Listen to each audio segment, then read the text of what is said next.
quando abbiamo iniziato questo viaggio ci hanno detto che era impossibile, ma guardate che impossibile è soltanto un'opinione, non è un fatto.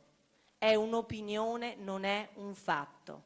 Noi abbiamo coraggio e il coraggio non è solo un sentimento, il coraggio è scelta, il coraggio è azione e io sono convinta che i veneti e le venete avranno il coraggio di cambiare, di voltare pagina e di costruire un Veneto più bello, più sicuro e più accogliente, ricco di opportunità, non solo per chi oggi c'è, ma noi abbiamo un dovere per chi magari oggi non è ancora nato, ma che ha il diritto di trovare in Veneto le stesse opportunità che abbiamo avuto noi. Ecco, io voglio un Veneto che sappia accogliere i tantissimi giovani che sono migrati all'estero, nostri giovani veneti migrati in Europa per trovare un lavoro migliore, un salario più sicuro. Ecco, io voglio che la nostra terra torni ad essere una terra accogliente per tutti. Guardate che il cambiamento non lo fa una donna da sola.